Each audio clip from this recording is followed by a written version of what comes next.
the infamous spaghetti sandwich. Uh, What is the story with that? I'm not judging because I would try it. What is the backstory behind that? I love that this is a thing now. I would love to be known as the spaghetti sandwich guy. What's up, everyone? Welcome back to another episode of Rated G. I'm your host, G. Tirado. If you are new here, welcome to the show. Here on the podcast, I like to sit down, feature friends, local artists of all kinds, and we just sit down, and while I try to help promote their art, their craft, their brand, all of that good stuff, we just get into some deep conversations about our passions, our creative endeavors, and just other things in life. So if you enjoy this content, please be sure to follow and subscribe.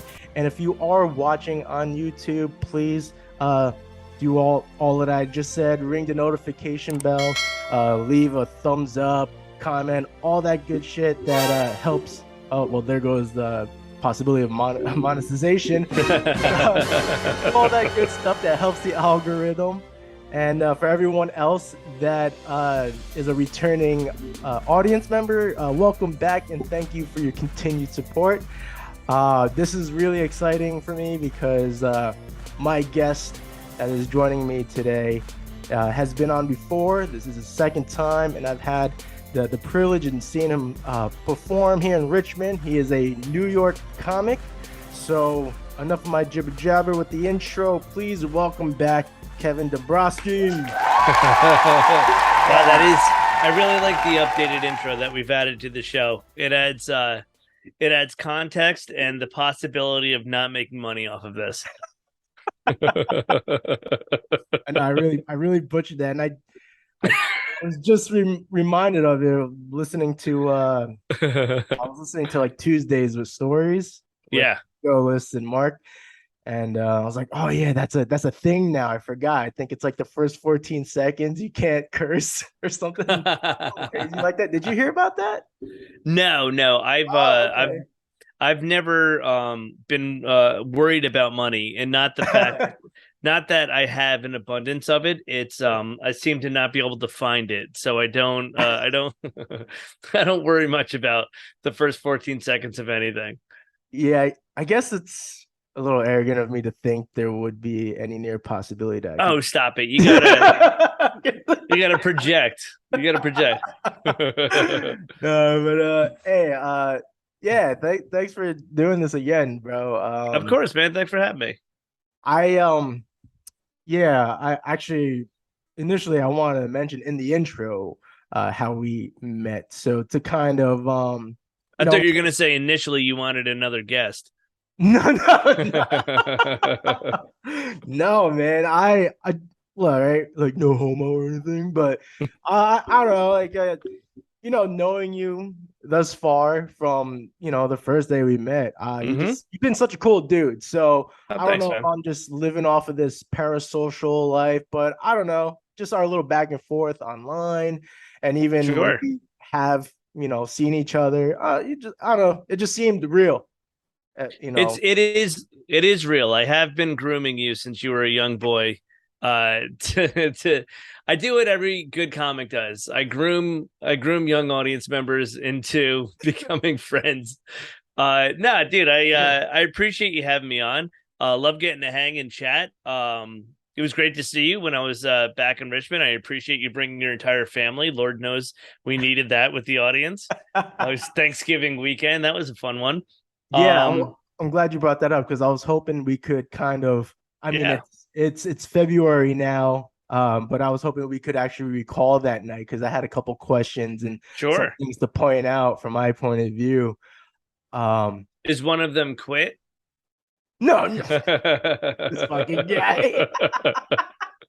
No, well, first for the audience, I had the pleasure of seeing Kevin perform for Annie Letterman here in Richmond at the Sandman Comedy Club, and his material just completely resonated with me being a sort of house husband and being married to a more successful partners. Sure. Everything was really hitting me to the core. So I was like, I gotta have this I gotta talk to this guy after the show and see if he'd be interested in hopping on my podcast, yada yada yada. Here we are now. But yeah, man. So Thanksgiving, no, it wasn't Thanksgiving. No, it was the night after, right? Night after, yeah. It was the Yeah. 25th and 26th in November I was there. Yeah. Man, all right. So many, like, I have so many like things I want to talk about, but we'll see what we get Yeah. around to. But yeah, that night I want to say you fucking. I mean, I know I told you in person that you crushed it. Thanks, man. And of course you're welcome. Like the energy you brought on stage. I mean, Chris Allen, right? I'm so bad with names. Chris Allen, I saw him perform from Mark Norman, and I loved his set too, and I loved his set as well. At Sandman. But I don't know that you just brought like a whole different energy. Like you, I mean, I don't want to like disparage Chris. No. There's no disparaging. You're just observing. There was a very evident like I was able to see the levels of comedy and performance, stage presence and all that. So I really got to see that once you came on stage. I'm like, oh shit, like this is what's up. Yeah, so I think what you were observing there is I like Chris. Chris is a good dude. Chris is a funny fuck, man. Hopefully it's past 14 seconds. I don't want to stop you from getting an ATM on YouTube. Chris is a very, very funny dude. I wanted him to feature because he does kill, and I wanted someone that would push me into not sitting back on the show, because the next weekend I was recording all of that material. And so I wanted someone that would push me up front and really, really make me work to bring the energy and go through it. And so I hit up Chris and I was like, hey, I'm at Sandman. Come feature for me that weekend. I need someone that's gonna, that's gonna really pump it up. And he does. And Chris is in a unique position. And I don't think I'm speaking out of school here, because him and I had actually mentioned it, where he's like, he's trying to figure out really what he wants to talk about on stage and who he is. He's in his 40s. He was a military guy for 20 years. He's a great comic, but I think he's trying to figure out the next direction for him. Just kind of trying a bunch of different stuff on stage. Yeah. And that's amazing. That's like the fun part of being a comic, is like you can do that.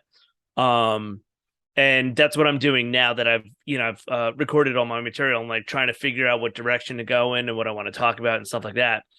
What you guys got to see was like the most polished version of my headlining set. So I did some of that with Annie in February. And then in November, it was the full 50 minutes that I was going to record the next weekend. So that was my final tune-up weekend to run it. Okay. And then record it the next weekend. So I was fully dialed in to everything. That was just like polish off any finishing touches. And then, it's funny because it was Saturday's second show. I like stopped in the middle of my hour and just talked to the crowd a little bit, because I was like so tired of doing that material. It was the fourth time in a row I was doing it that weekend, and I'm like, I need a break of sticking to this plan and this hour and going for it. So I just like sat back and kind of talked to them for a little bit and then finished the set, because by the end I was like, I am so sick of doing this. But you guys got to see the finished product of it.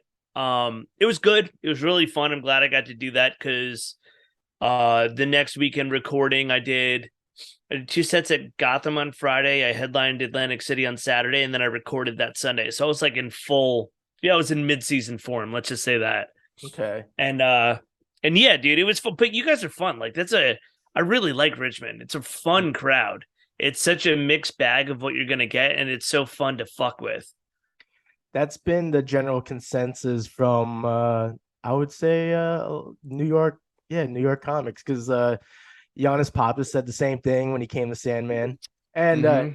and it's just funny because I still feel like an outsider. You know, we've only been living here for about Right. 3 years, and I don't know if you recall when I came up to you that night, I was like, because you not to give away your bits, but you Yeah. had a bit regarding traffic and stuff and like Mm-hmm. Mm-hmm. what Mm-hmm. you say in the car and with your daughter and I don't know, like it seemed like it went over the audience's head, but I don't know if you were able to. I mean, you were in the zone, so Sure. Sure. Sure. but like if you do recall like a particular section of the crowd that was like actually like genuinely laughing, like that was us because we were all from the area, so we're like, yeah, dude, Yeah. we Yeah. fucking Yeah. know that shit. Well, there's a very specific reference in that bit Mm, to the New York, New Jersey area. yep. So anyone that's really been through that can relate to it extra hard. So Hmm. that's always a fun thing to do. Like I was with Brett Ernst at Bananas Comedy Club. He plays cousin Louie on Cobra Kai. Oh, And cool. he's a great dude, amazing comic.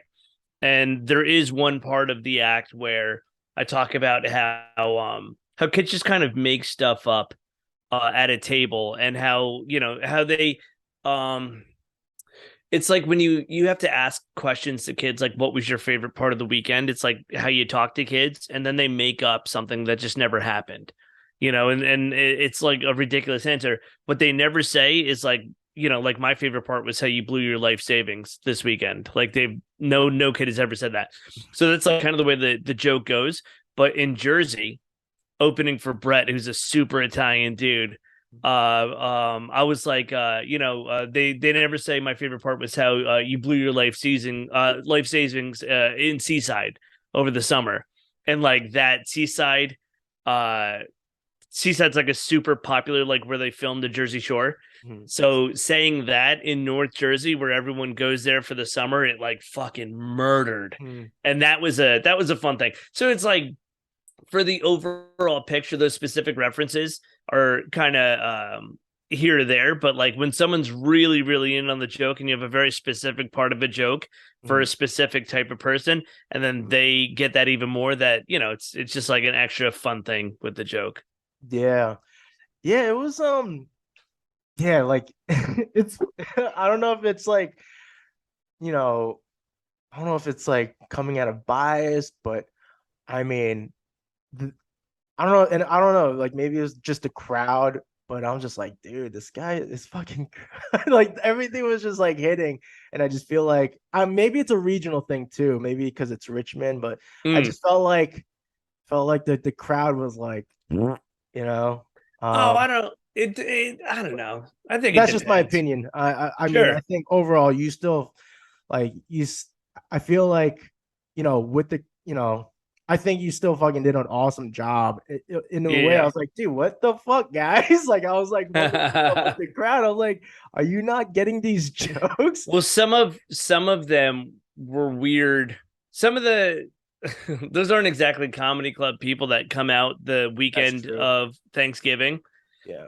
And the club was saying that they were like missing their regular audience because it's out of season. I think I'm gonna go come back in October when it's like full season of Richmond.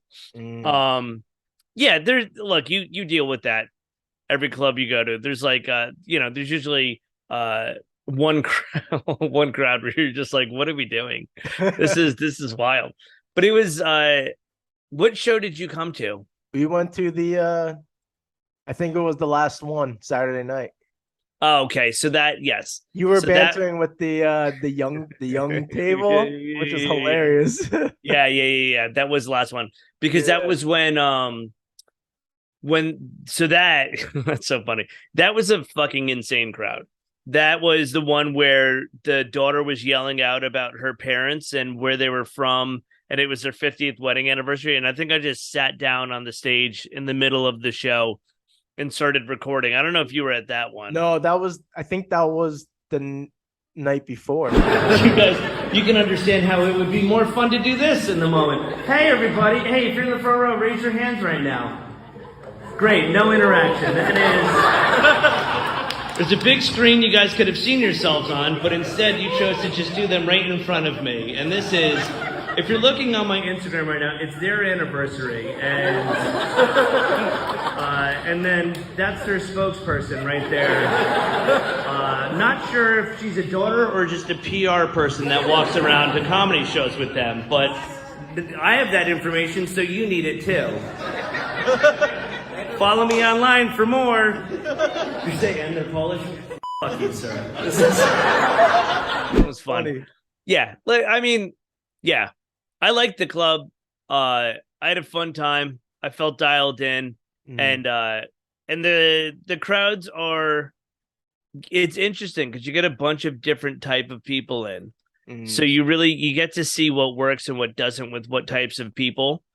And yeah, it kind of sometimes, I guess, I mean, I've only done the club twice, and my experience has been sometimes you really got to go at them to get them to turn up a little bit. But yeah, I had fun. It was a good time. Okay. Actually, well, so it brings me to this, because I don't know if you recall, but one of our family members is special needs. And I mean, he was sitting behind me, but I believe there were times he was like getting up, and it was kind of, it was loud and stuff. And I was just curious if that at all, like, I've always wondered if that, like, something like that in that kind of situation, if that kind of affects your performance, or like if that's like in the back of your head when you're performing, because like like what's going on, you see it in yeah. So in a case like that, especially like when you can see the audience walk in and stuff, yeah, I think it's like in your head to not comment. For me, I can't speak on anyone else, but like when I see a situation like that, if someone's in on the joke and it's a fun thing to like include them, then that's I don't know. I just was wondering if it was distracting. Not really, because you kind of turn it off of like, don't let this distract you. Okay. Does that make sense? No, yeah, absolutely. Where it's like, yeah, if you could see someone that's got special needs like that, like, what a ridiculous way to say that. I didn't know any other more I don't know. I sure. know I could come up with a more polite way, but that was just the first. Well, first off, I wanted to tell you that I thought that you were the one that had special needs in your family. So, I mean, no, that's fair to say. I'll say that. Sure. No, I think look, in those situations where it's like, out of the typical situation at a comedy club, when you notice something going on, for me at least, I kind of put a pin in like, hey, if something happens on this side of the room, it could be that. I'm never, like, my intention isn't to embarrass anyone. I don't want to make anyone feel bad. I'm never, like, there are definitely times where I go over the edge on a joke, but it's for a reason. I'm never out of control with the joke. I know exactly, kind of how far I want to go. And if I do cross the line, it's for a purpose. So I'm not the type of person that would let that moment slip and then call attention to that, because I could also tell, like, some of your family was like, they wanted him to kind of quiet down, and they didn't want to disrupt the show. And the last thing I'm going to do is embarrass someone that came out to see me perform. It's like, that's a ridiculous thing to do. So there have been moments where I've seen people come into the club where it's like, okay, something's going on there, and turn off the part of your brain where if there's a distraction, you would acknowledge that. For me, I'm just like, I don't know. You just kind of go with the flow. In situations like that, you just let people, you let people live, and you understand, okay, there might be a few things out of the ordinary that happen this show because of that. So just kind of do your thing and know that that's why. Because look, the only reason that comics really ever address anything in the crowd is if it throws them off and it's disrupting the show. But if there's a reason for a disruption, it would be ridiculous for me to address that. So knowing that there might be something like that happens, that just turns it off in my brain. It's it's not like I have to break some sort of tension in the room and then reconnect with the crowd. If there's like a fight in the crowd and I ignore that, that would be ridiculous, because that would be creating tension in the room and I'd have to clear that out and acknowledge that. But if it's something that everyone's aware of, like how much of an asshole would I be to address that? So, so you just kind of turn that part of your brain off. At least for me, I do. Right. And I feel I should say, not that anything happened because of that. The club owner was fucking awesome about it. So I was just asking out of pure curiosity, just in terms of like the performance, because I know, I have immediate stage fright. Even doing this, I get like, ugh.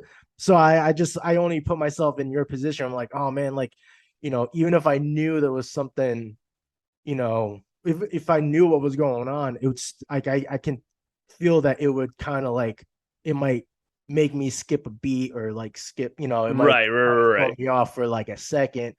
But regardless, you just kept going, whether you knew or not, but you just, no. So that's a decision that you make ahead of time. That's a decision that I make ahead of time, where I'm like, I'm not gonna, I can see when people don't want to be a part of the show. And if some of your family didn't want to disrupt the show with that, obviously that's something that that I'm going to take note of and kind of keep going with the flow. So, okay, well, that's what's Sorry, up. Can I change my answer? I'm a really good person. The end. We'll clip that. Yeah, super long-winded. I'm a saint, I don't know what you want me to say. I've always been like this. I'm a superhero of it's not hard not to be an asshole, Yeah. Well, especially that night, like I'm like, I was so glad that we were able to come out and see you. Of course, want to support you. Also, we needed to get out of the house. So, I was like, yo, we gotta go to the show because my friend is performing and he's really funny. And I'm just glad it all worked out. But something else I do want to ask you. This has nothing to do with that weekend. The infamous spaghetti sandwich. What is the story with that? I'm not judging because I would try it. What is the backstory behind that? I love that this is a thing now. I would love to be known as the spaghetti sandwich guy.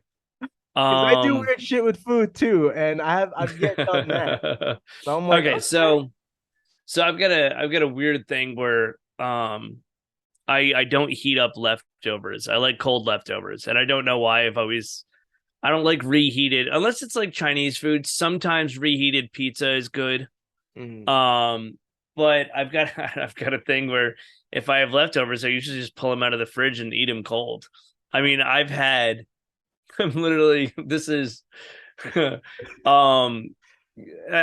on the podcast, I used to tour with Mencia. And it sounds like I'm just waiting to bring him up, which I'm not. It's just on this. It's ironic that he texted me last week a video of his son.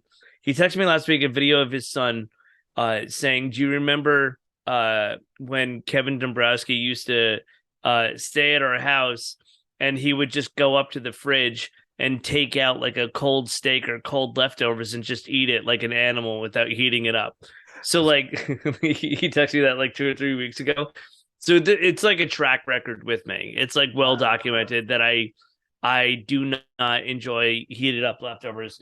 While on that subject, one time I did tell my wife that I enjoy spaghetti leftovers, and I went, I used to put it between bread and make a spaghetti sandwich. And she was like, that's disgusting. And we had like a pasta dinner one night, and then the next day her parents were over and I didn't know what to eat. And we're in our new house and we just paid our first mortgage bill. So I'll be eating leftovers for the rest of the year. And I went in and I saw the spaghetti and I was like, it wasn't enough to have just as a dish. And then I saw bread, so I put it between two slices. I toasted the bread and I put it between two slices of bread. And I sat down at the table, and the look of divorce in my wife's family was, my mother-in-law texted my wife maybe 3 hours later asking if I even did I heat it up or just eat it like that. Like, that was a conversation that continued from the company that we had.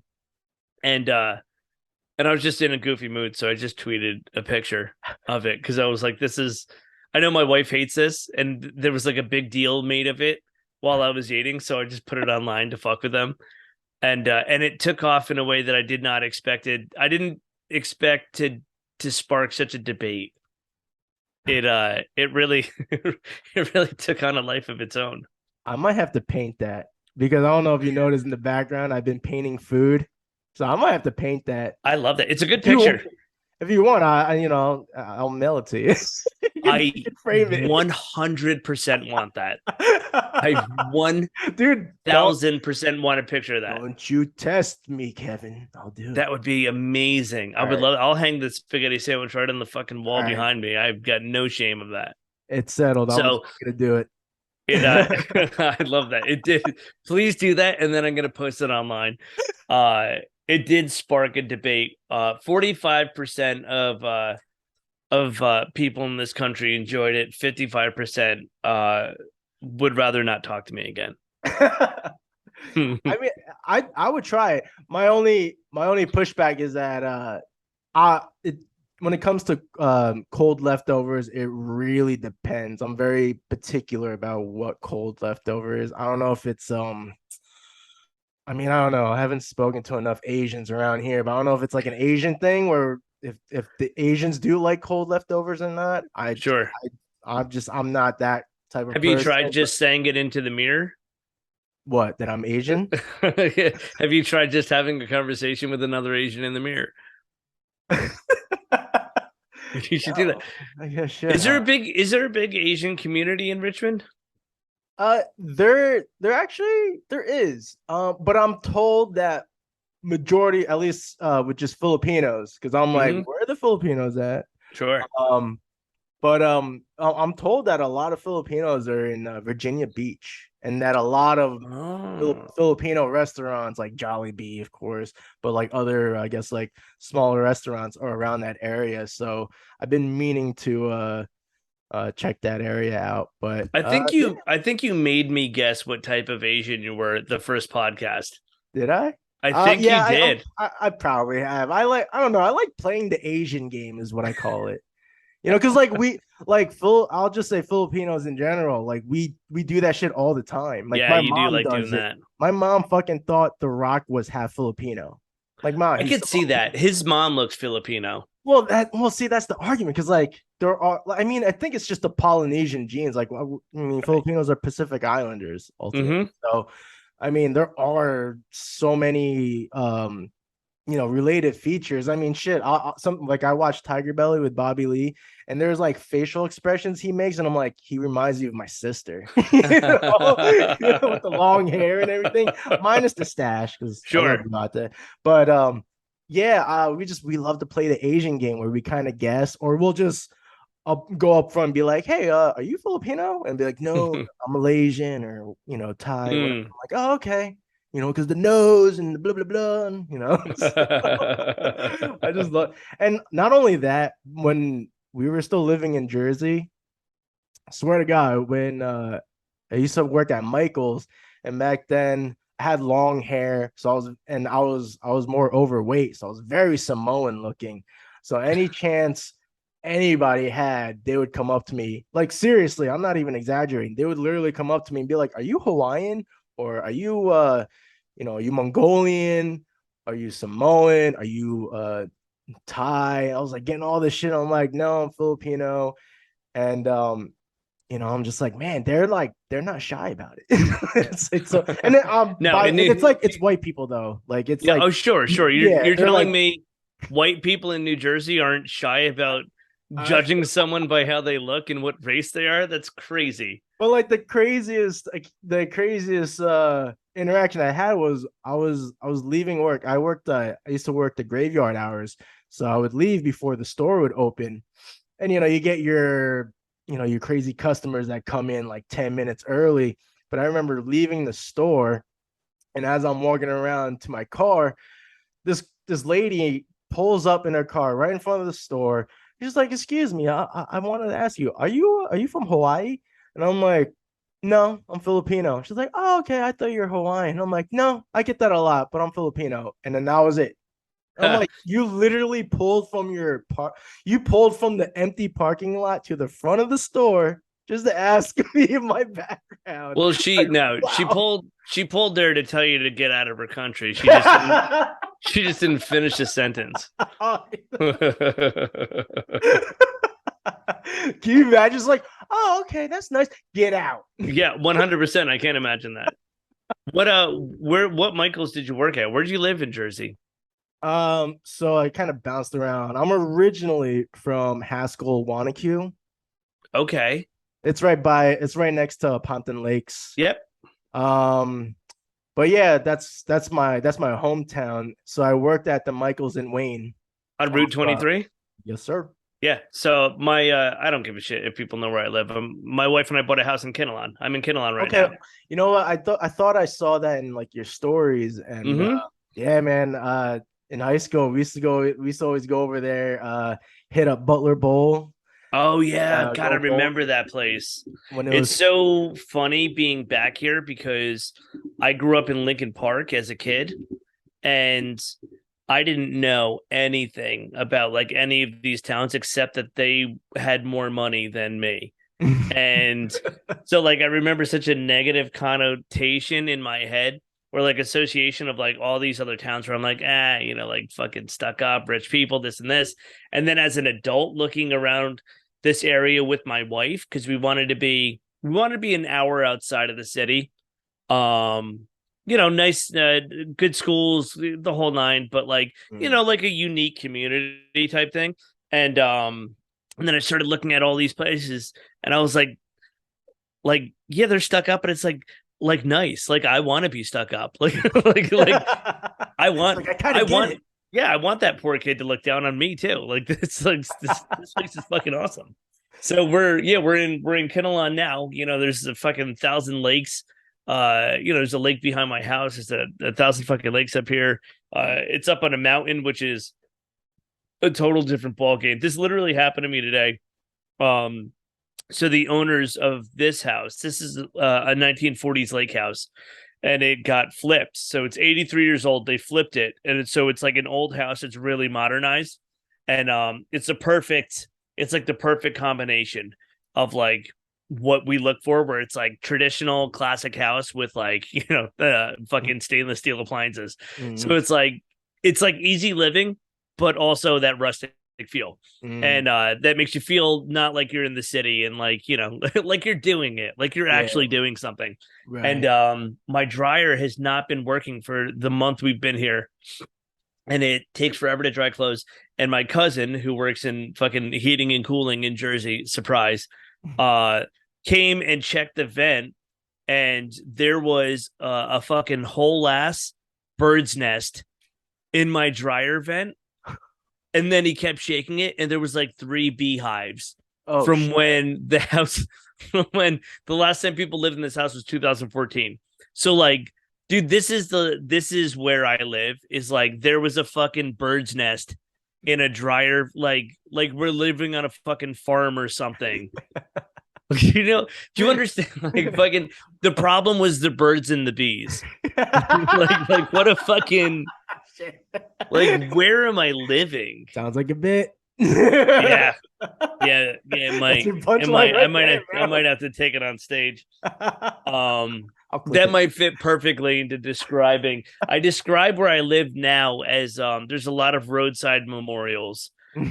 That's like the best way to describe the terrain. A lot of people just drive off the road and then they put a candle down, and which is like the worst way. That.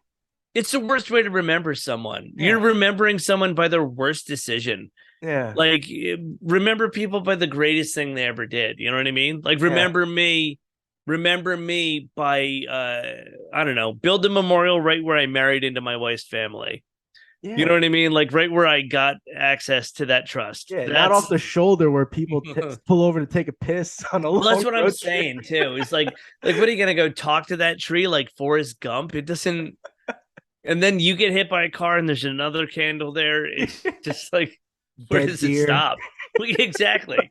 The white bicycle for some reason. It doesn't make sense to me. How many people are riding bikes in this town that they just fucking, there's just white bicycles, flowers, and candles everywhere? It does bring up a lot of questions. It's like, what went down? Like, I'll tell you what went down. The car went down. That's where there's a candle there. It's fucking creepy. I have to ask now because I always ask any like homeowner when they're buying a new house or anything.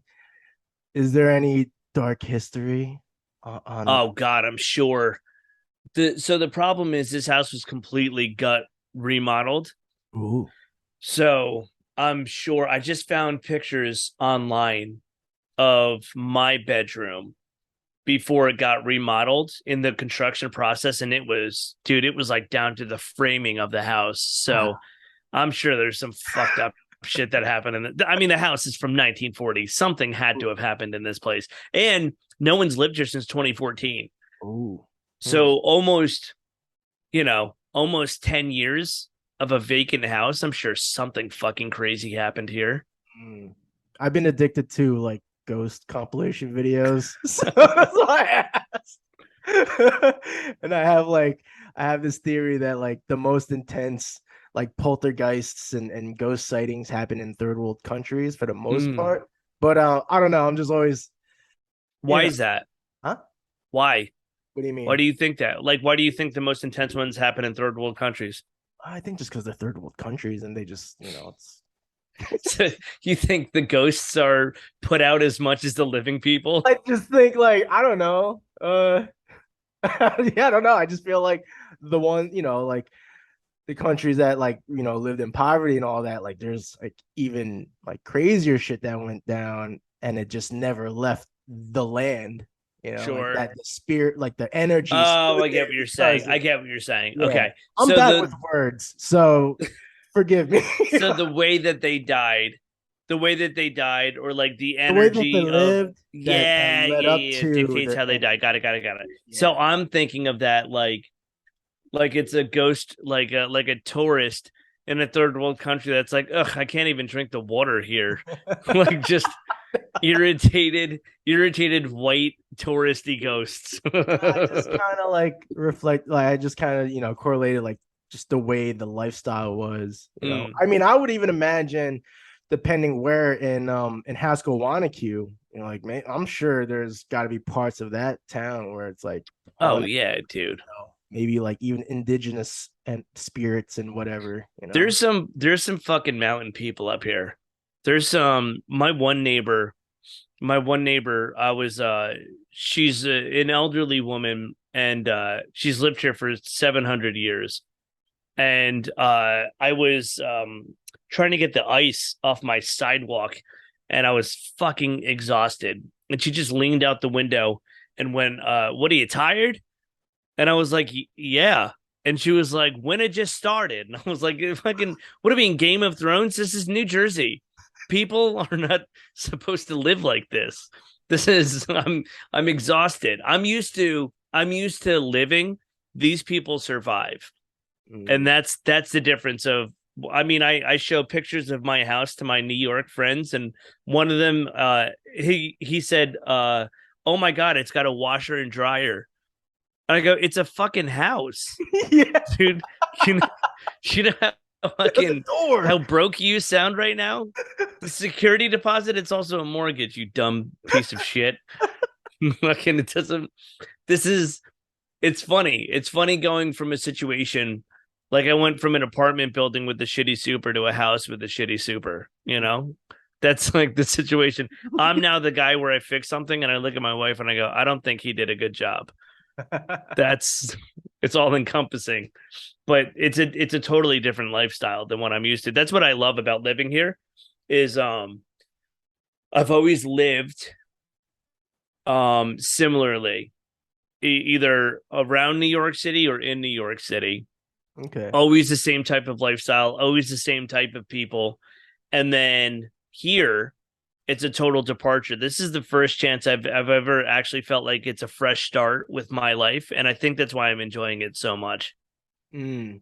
Yeah, and I imagine it's just refreshing being surrounded by all the green, green nature, and I think it's a nice Yeah. balance, especially for your profession, being a New York comic. You got a nice balance where you can leave 100%. chaos and then be out in the open. You can actually see the stars if you want. Mm-hmm. Mm-hmm. So I think that's a great balance that you got going on. And I also commend you. I admire your handyman, handymanness, whatever. Sure. I'm always seeing you fucking building shit, your fucking fireplace and all that. I'm like, damn, like Yeah. I hope I can develop those skills one day if and when we get a house. I that's my go-to of I well, here goes my Netflix special. I like being a man.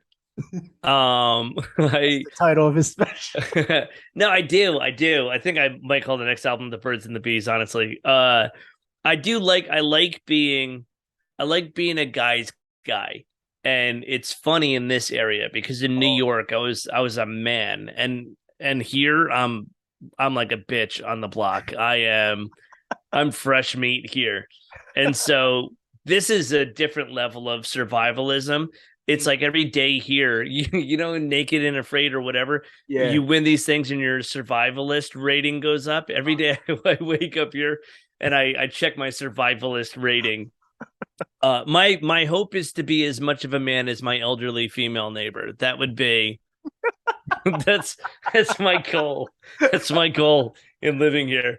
But it is refreshing. But I like that stuff. I feel it's like the two sides to me, you know what I mean? It's the two Mm. sides of the personality of I love my job. I love doing stand up and I love entertaining people. And I love New York City. I'll always love the energy of New York.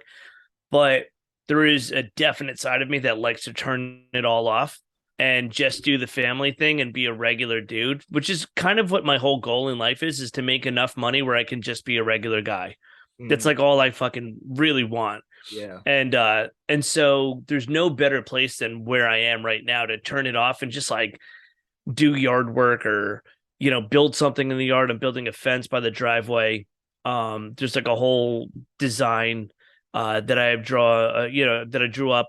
The next project is like my chain link fence to do some work there, then the crawl space. There's like I got a whole list of shit that I want to do, but like I'm not I'm just the older I get, the more aware I am that I don't want to do anything.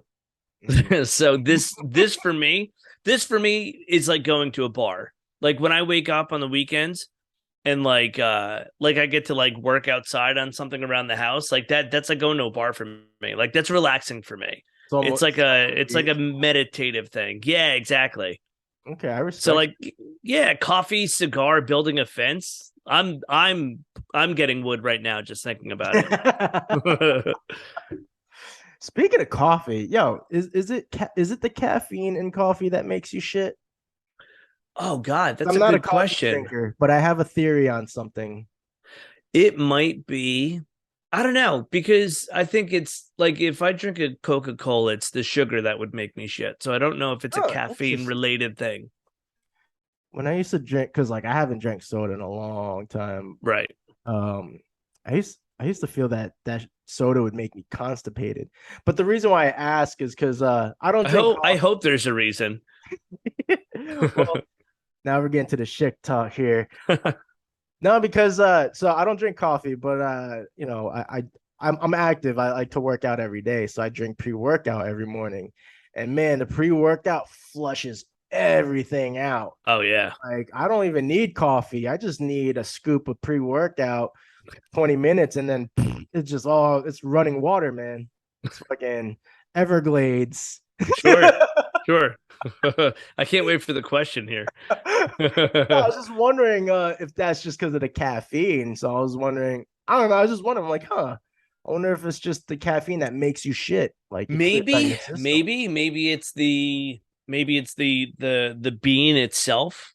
The roast, I have no idea. All I know is there is a constant cup of coffee in my hand.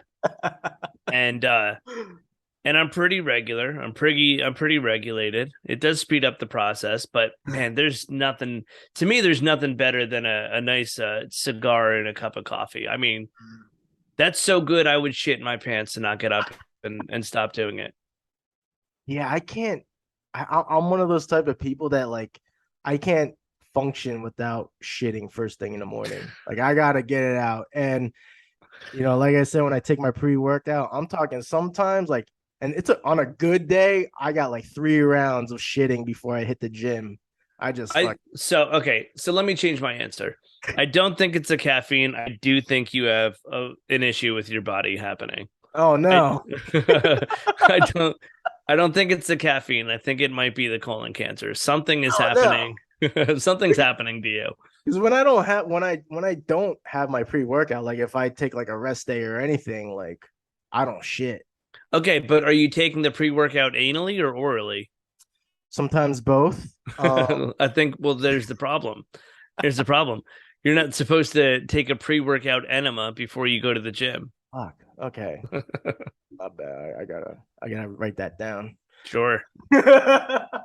Actually, the last question I'm gonna ask relating feces, and this hope your wife won't mind you answering this question. Oh, but well, like this is kind of like the question I use to test people's like couples to test their relationship, because my wife and we've been together longer than we've been married. We're high school sweethearts. And it wasn't until maybe last year or the year before where she actually caught me in the act of wiping my own ass. Ooh. Because we have an open door policy too. So, anything goes, but you cannot watch me wipe my ass because it's the most vulnerable state I'm in. Sure. Like the positioning is so emasculating. Like, I don't know how most guys wipe, but like I hover over my seat. I don't know if guys just do the lean over and wipe while they're still sitting or not, but I hover. I use a mirror and I no. But I just always believe like it. You're in a really good, strong, trusted relationship when you've both seen each other wipe each other's asses. Now, I'm not gonna ask you if you've seen your wife do, but has your wife seen you wipe your ass already? No, that is my worst nightmare of someone watching that process unfold. I actually have recurring nightmares about that. No, I would not wish that on my marriage or any person's eyes. That's the most sacred of time for me. So my worry and concern is justified, because I was like, "Hon, you can't." Yeah, dude. Yeah, I think you should go ask her for divorce right now. I'm worried she's gonna divorce me. There's a fair possibility that's gonna happen. Maybe I should call him over. Hey, hon. Yeah. How we doing? Yeah, look, I don't think that you're overthinking it. I think your wife might be asking you for a divorce. No wonder she's always on the phone, like just like talking to lawyers and shit. No. Sure. I think that's probably the reason. All right, I want to shift the gears. Let's go back to comedy, because I do have some questions. I've been noticing some comics are now doing like Q&As at the end of their sets. Is this like a new thing, or is this has always been going on? It's kind of always been going on. Oh, okay. Yeah, it's kind of always been going on. So the risk you run when you do something like that is if you don't have your audience there to see you, someone may not ask you a question or even know what to ask you. So I can't think of something that feels worse than being like, I'm going to do a Q&A and then no one has a question. I personally wouldn't do it. I'm a purist with my stand-up. I like to just do a stand-up show, have a good set, and then I even have trouble doing the thing where I greet people at the door. It's all about the show for me. It really is. For me, if you know about me or my life and you like where my act is at that current time, that's cool. That's a cool thing. But for me, a room full of strangers, and me doing my set, trying to connect with people, it's a sport to me. That's what it's all about. Okay. And so, parts of my career have suffered because I've not put myself in a position to do anything other than write new jokes and perform. There's things that like I've held myself back from submitting for because I'm like, the jokes aren't there yet. This isn't there. I don't want to do this. I don't want to do that. And it's always, you kind of got to get out of your own way when you do stand up. But no, I do tour occasionally with Gina Brion from America's Got Talent, and she's got some very good fans, and sometimes she'll do a Q&A because she used to tour with Gabriel Iglesias, and Gabe told her to do that, and he was like, it's a fun thing for fans, so she does it. Where I come in with that is her fans ask her some very genuine questions, and she gives some genuine answers, and then I chime in afterwards with the dick joke at the end. And that's a very fun thing to do. So they'll go, what was the most rewarding experience you've had in comedy? And she'll go, I did some mission work over in Honduras, and we did these shows, and we built these houses. And it's just like 3-minute answer that like you could cry from hearing the genuineness in her voice.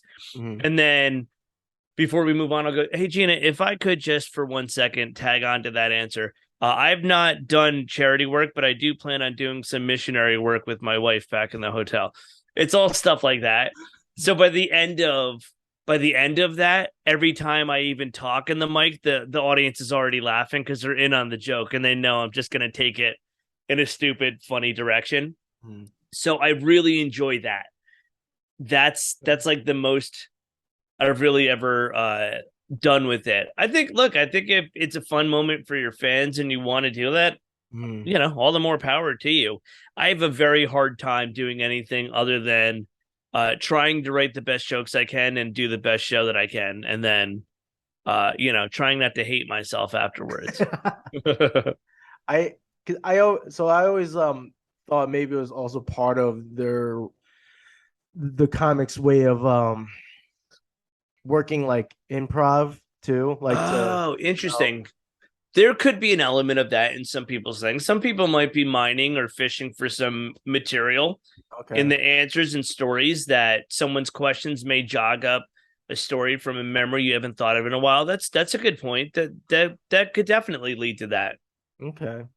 Now, when you mentioned writing, I don't think I actually asked you the first time you're on here, but what is your writing process like? Well, I see what other people are doing and then I take it. No, I usually, it took me a long time to figure out what works best for me. And it's kind of a marriage of my material and my crowd work. I'm a very interactive comic when I perform. You know that by now. I like to write really good jokes and I like to pull people into it, and I'm kind of in and out of the material the whole time. And I like that. It's the best way I can be me and still deliver solid material. And so with the jokes, it's usually I would say 90% of the time something funny happens. And then from there, I work backwards into what the premise is. I bring it on stage, I flesh it out, and I try to make as many jokes about that thing that I can.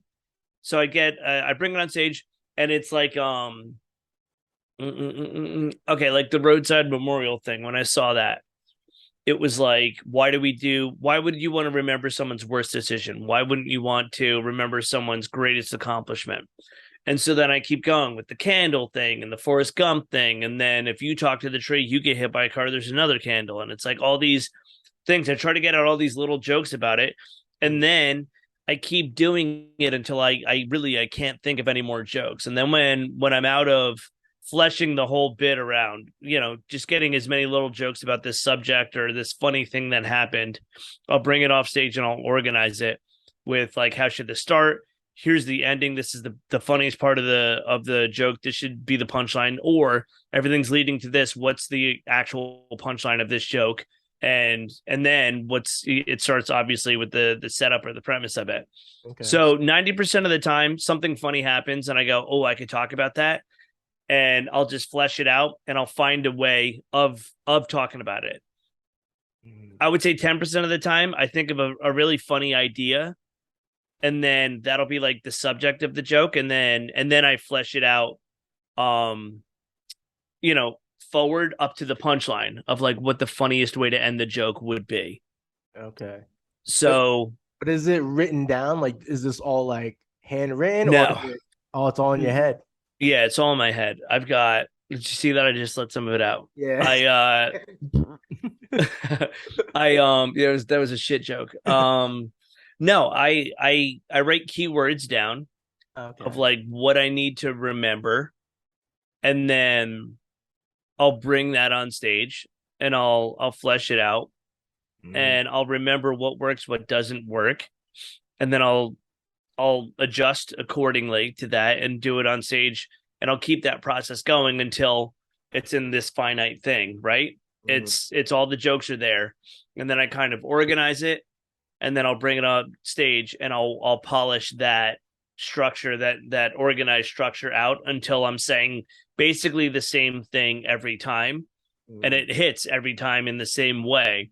And then the way you deliver it, depends on the show, depends on the crowd, Right. depends on what's going on. When you do it in the order might depend on what type of joke it is, and whether you need to do it later on in the show after you formed a good connection with the audience, or something like that. What I have been doing recently, because I recorded in December and I started completely brand new. The first album, I left like 15 minutes off, so I had like a starting point when I was done, and it kind of went from there. I had nothing left over. I was like completely fresh, which was like liberating. It was fun. I hadn't written anything new in a while because I was gearing up for the recording.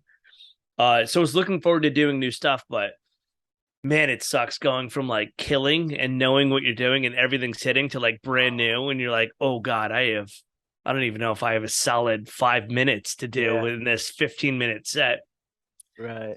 So, a couple of old things from the album to get them going, and then I work on all this new stuff. So what I have been doing is I got myself a little notepad, which I've never done before, but it's so much new stuff that it's overwhelming to keep track of all of it.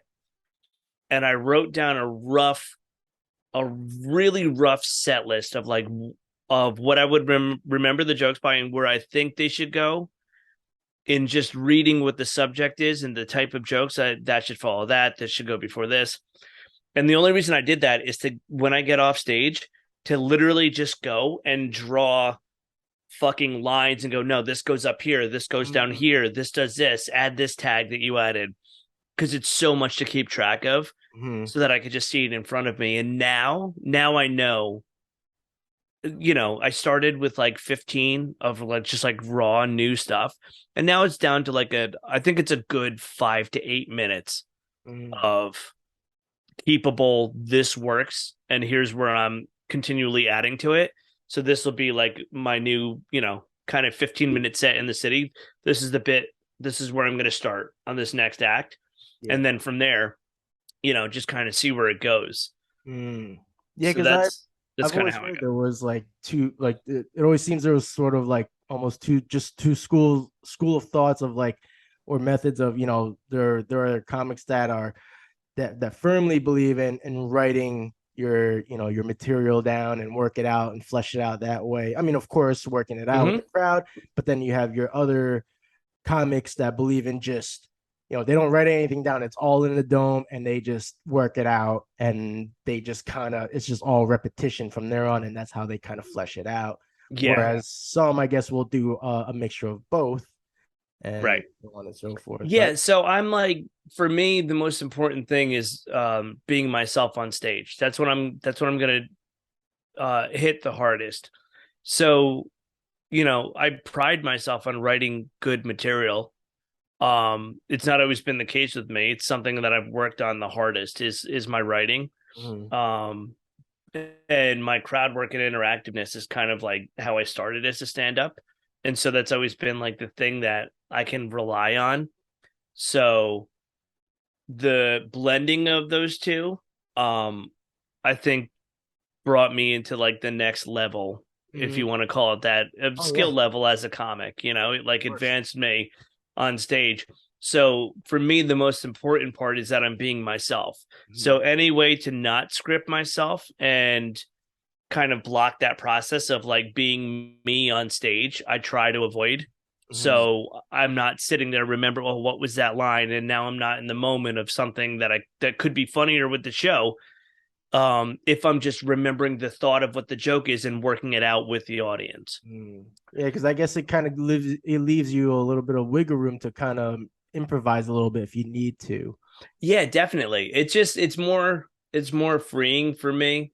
I did the Borgata in Atlantic City like 2 or 3 weeks ago. Thanks, man.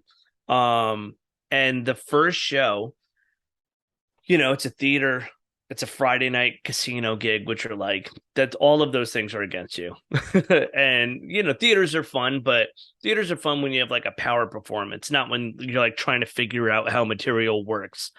And I went up there with like a good blend of like, not when I say old stuff, I mean shit I just recorded, like worked out stuff, new stuff, and then getting the crowd back and being in the moment. And it was like a cycle of that, like 3 or 4 times over a 20-minute set, just to like really get the new stuff going and like get a feel for it. And that Friday night, I worked my fucking ass off. Where I was like, man, this is brutal. Going back to this, going from having like a devout set to like this, and then woke up Saturday, listened to the set on my phone, and I was like, it was better than you think it was. And it was like, you know, it was a totally fair combination of all these 3 things. And then it was fun. I like to go to a cigar lounge on the road. That's like my thing of like relaxing. So I went with, you know, got a coffee, went to the cigar lounge, had a good whatever, like good couple calls, sent out some emails and stuff, and kind of just like sat back and let the material just like kind of resonate in my head of like feel like, all right, what do I want to change? What do I like? What do I not like? And rather than like remember this joke goes after this joke goes after this joke, just like kind of let the material come out in the order that it's going to go in, because I'm going to say something and then I'm going to go, oh, this joke, I should do this joke next because that blends into this. So I kind of like backed off of a game plan and let myself just do what, you know, I like to do on stage. And Saturday was awesome. Saturday was like, oh, okay, here it is. Now I have an idea. And then by Sunday, I was like rolling in it. Now I'm like, oh, now I have this chunk of, I know the idea of where everything should go and how everything should go. And then since then, I've just been, you know, kind of polishing up the jokes of like, what isn't going to stay, what is going to stay. And then it's just kind of bookending everything. You're just squeezing all the fat out of it and keeping it short and even longer bits. You know, you're keeping short, punchy jokes that support the premise and build up to the punchline. That's kind of the process I'm in now, where it's like, now I can get up and not have to look at the notes. And like, I know what I'm going to talk about. And I have an idea of like what I want to do with it. And now it's just the fun part of just like doing the jokes that work, that I know that work, that I want to do. It's something new that I haven't talked about, and like letting it really develop with a live audience. This is like the most fun part of writing for me, is like, they're not set. So you're not tired of telling the same type of joke. It's all fresh. It's all brand new. And you have an idea of what works and what doesn't. And you're doing jokes that you know are going to work, and you're still finding out new ways of telling them. It's super fucking fun.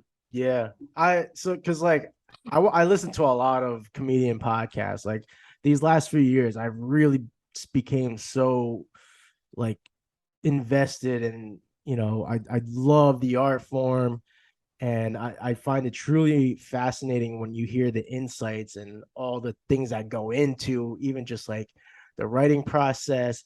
And you know, just what we're talking about here, like when you drop a new album or special, and then you got to go back to ground zero and start with a new premise or whatever. And it feels like 9/11.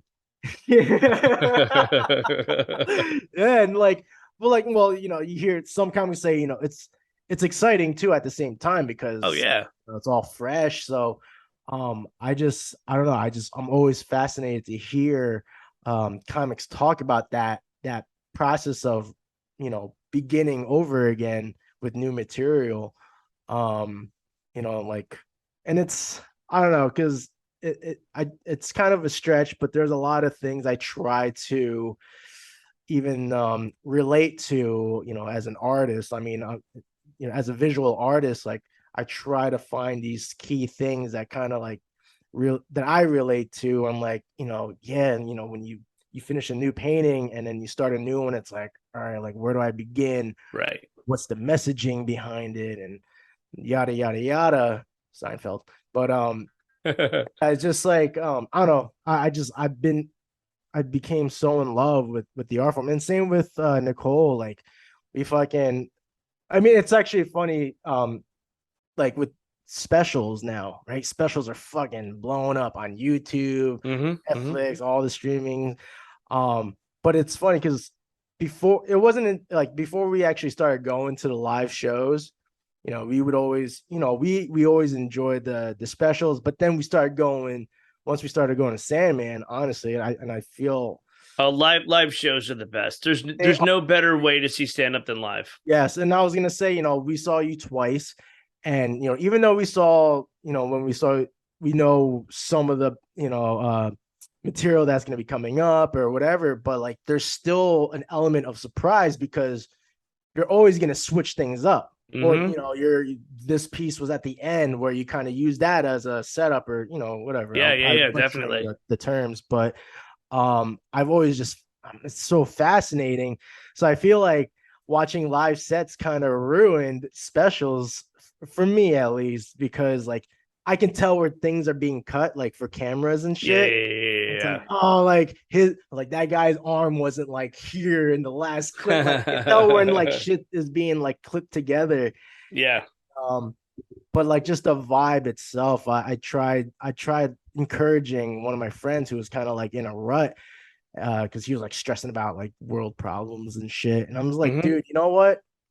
Hit up a comedy club and just fucking allow yourself to be engulfed with just laughter and just giving a shit about the outside world, even if the comic is like covering some of the so their premise is covering some of the stuff, but like, like, they'll make you laugh at least, instead of being worried and scared. Definitely. Like, it does sound like such a first world problem to be like, dude, stop being so concerned with the world and just go laugh. Real, but like, like, and it sounds corny to say, like, laughter is like the best medicine. No, it's true, man. It is. I definitely believe that. And yeah, I mean, I try to encourage everyone to go see live stand up because, man, to like really be in a room where everyone's, agreeing to be in this space, this safe space to like laugh about anything and not be, judged by it. It's like, it's so freeing. So yeah, I don't know. I feel like, because of that, it kind of like, I watched like some of the specials are still good, but they don't make me laugh as hard as I laugh at live shows. Oh, for sure, like, man. I feel like, look, you're called out for my loud laughs. I'm like, it's just so hard to hold it in. And I watch like a Netflix special, I'm just like, that's good, and then that's it. Yeah, live, you're a part of the connection with the audience. You're there. You're a member of what's happening. You're dialed in, man. You're a part of the whole thing, and you can watch a special and appreciate that.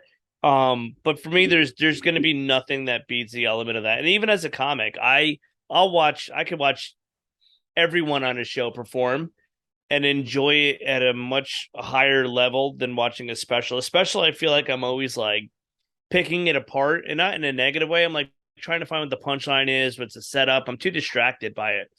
But live, I like watching how people connect with an audience that I'm also connecting with, what material they do, with the same audience of the type of material I'm doing, how they're pushing, how they're pulling. Like, that stuff to me is the most fun to watch. Yeah, for sure. Because yeah, when you're in the room, like, you're feeling the energy, you're in it. So, and that's like, I find that so beautiful. I do want to ask you, if you don't mind, sort of kind of like educating me a little bit on sort of the genres of comedy because I'm kind of trying to figure out what type of comedy I'm really into, where it's like I don't know if it's okay to say like narrative or like just quick like punch like one liners like kind of like Mark and Yeah, or I mean, look, there's setup punch guys. There's conversationalists, Mhm. storytelling, observational, uh, dark, dark humor. Mhm. Um, I don't think I don't think it should be split up by genre. I think it should Okay. be split up by comic. I think Okay. it should be if you like what the comic is doing and you're connecting with it, then that should be the classification of that. I think to split it up into something different puts that comic in a box.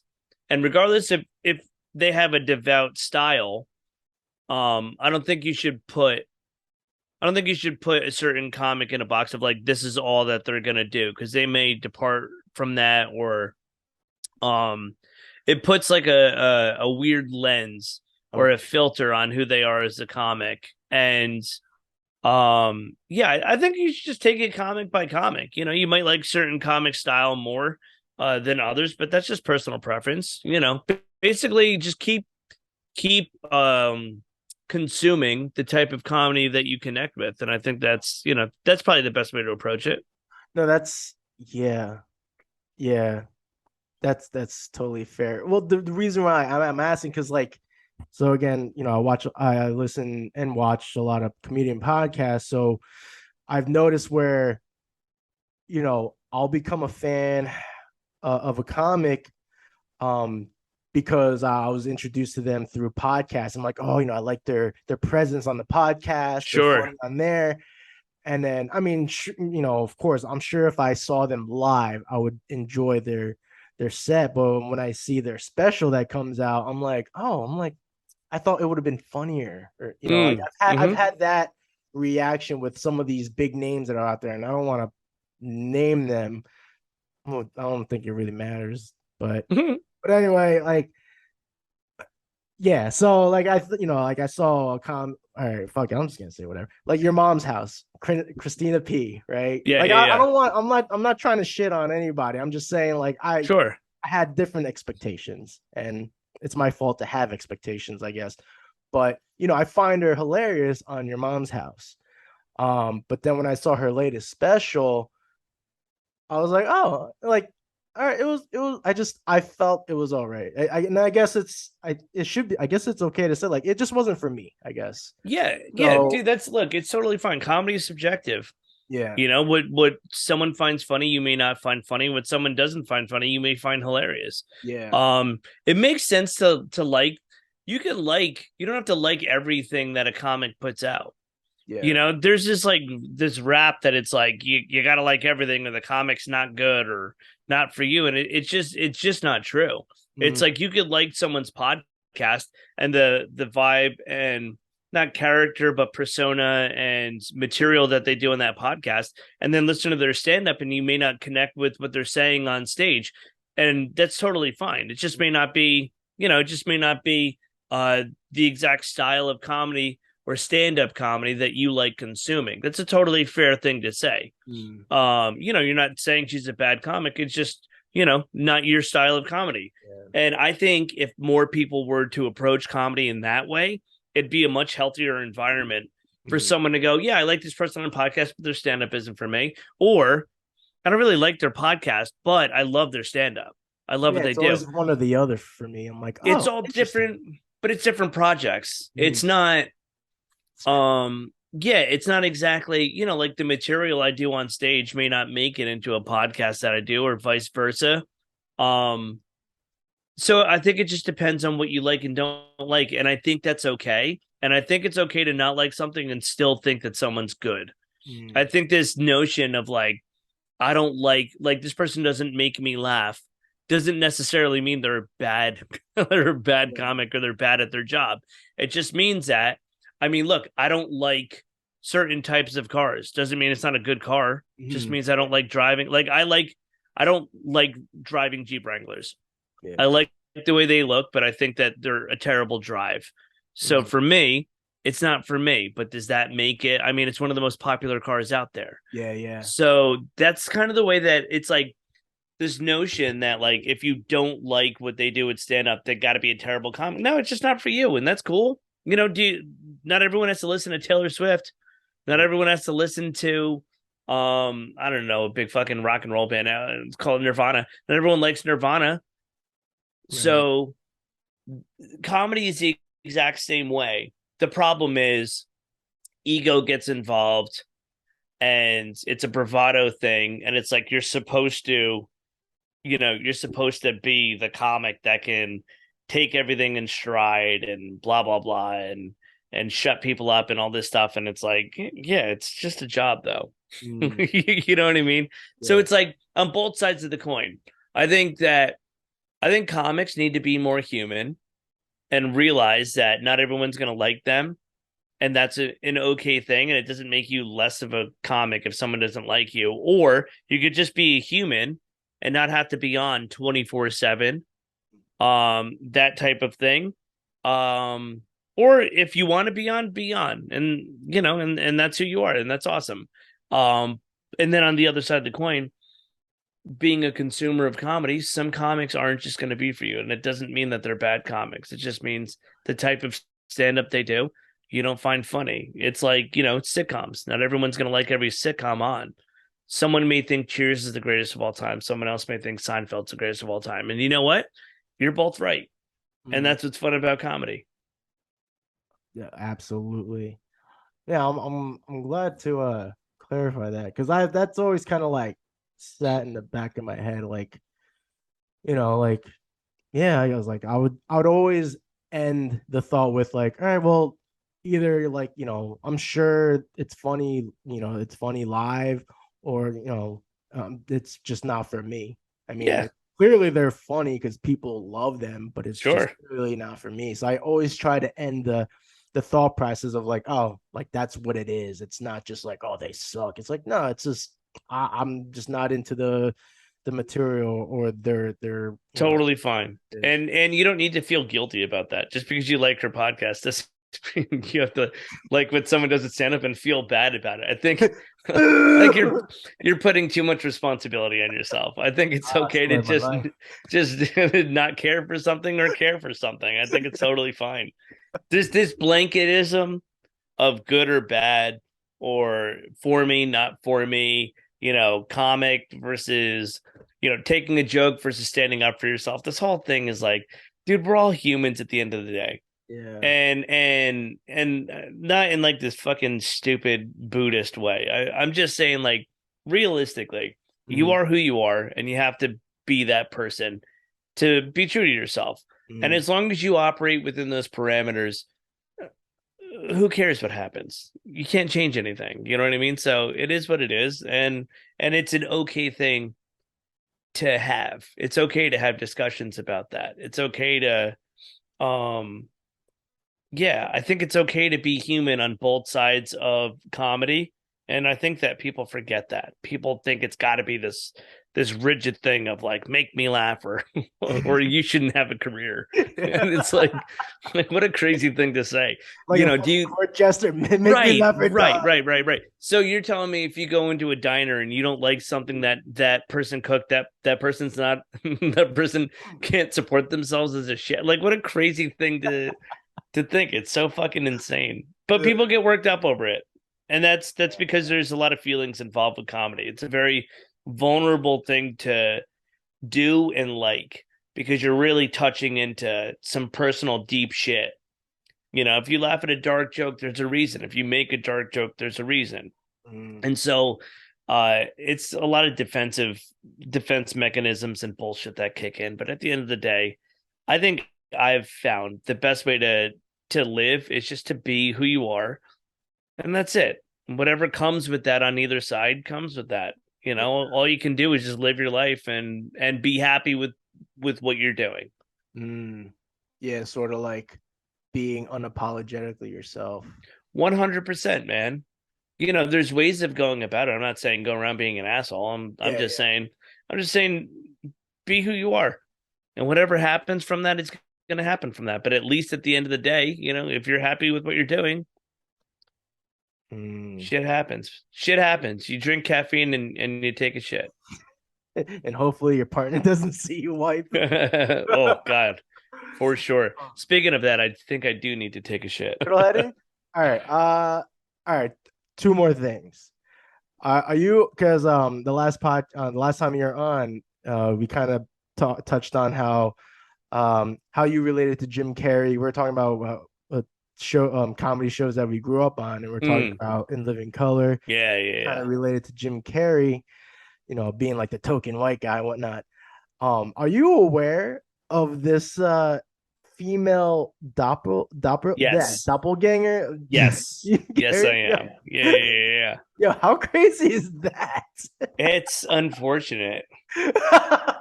I was gonna say uncanny, but yeah, uncanny and unfortunately canny. It's pretty wild. I guess, yeah. In one way, it is kind of unfortunate because she says like, I look so much like him, like I have no choice but to become a comedian. Yeah. But I just thought, I was like, oh fuck, that's crazy. And when she does the facial expressions, I'm like, Jesus. Oh yeah, that looks like fucking Jim Carrey. All right, the last thing I'll bring up before you shit your pants, because you brought up Seinfeld, and there's like this thing going on with the AI Seinfeld. I did see that. Yeah. Dude, what the fuck? You know anything about that? I do. Yeah, I know that there's an AI program that is like breaking down if Seinfeld were still going on. So it's taking the format of Seinfeld and the feel of it, and it's applying it to modern day or like modern times with stuff. But what it's also doing is evolving and being conscious of its popularity and people talking about it. And that's fucking creepy shit, dude. That is, I can't think of a more dangerous thing than an aware Seinfeld. Dude, like, I mean, I've been raving about AI lately, like just my concerns of it, because I mean, as creators, like now we got AI kind of like writing for us, making paintings, creating fake photography. Yeah. Now I just saw like an article regarding like a fake like these two fake news anchors doing like a broadcast, and I'm just I hate that. dude, I don't like it. I don't like it. I mean, it's bad enough for me that I have trust issues with social media as is, but like now, like this shit, it's like, fuck, man. Like I hate. You know what though? Honestly, if I could have someone do a set for me and stay home, or I can have someone watch my kid while I can leave, then I support AI. That's my final statement. Oh man. All right. Well, I don't want to keep you any longer because I don't want you to shit your pants in your chair. Fair. I appreciate you, brother. Seriously, I had a great Same here, man. The time really went by fast. But real quick, you want to just plug in where people can find you, and also any upcoming dates, because this will be out on the 17th, I believe, 19th. 19th. Yeah, cool. This will be out on the 19th. So if you have anything going on. Well, this weekend is the 10th and 11th. The 9th through 11th, I was at the Stress Factory, and it was a good time. As my friend Gino says, it was a good time in 3 days. No, I coming up March 4th, I'll be at Laugh It Up Comedy Club in Poughkeepsie. That's a fun one. The 16th through the 17th, I'm with Des Bishop at Yonkers Comedy Club, Ireland's Des Bishop. That's going to be a very fun one. And then I've got a couple more road dates: Utica, New York, April 21st and 22nd. And in the city in between, I've got a lot more road shit coming up. So I'm gonna update that. I'll be out there more than I've been since the pandemic. So I'm looking forward to getting out. Nice. With some new material and working it out. You can follow me online at Kevin Dombrowski on all my social media. I'm bringing my podcast, Just Joking, out of hiatus. It'll be live now on the Shuli Network, Shuli from the Howard Stern Show. It'll be on his network live on Thursdays. I'm working out the time now. and then it'll be released as a podcast Friday, the day after, as per usual. Every Wednesday I do a podcast with Gino Visconti called Whiskey Wednesdays on his In Hot Water show on Compound Media. So that's a fun one just to dick around with. And I've got an album called Stay at Home Kevin coming out soon. I'm editing it now, so it should be a fun one. So look out for that. Can't wait. And I'm gonna keep an eye out for October if you definitely coming back. I mean, anytime you're gonna come back to Richmond, I'm sure you'll announce it, but yeah, I'm gonna keep an eye out for anytime you come back to the city because hell yeah, buddy. So yeah, man, thank you again. And then for everyone tuning in, thanks for joining us. I hope you enjoyed the podcast. Be sure to like, subscribe, comment, share, all that good shit. And we will catch you on the next one. Peace out. Yeah.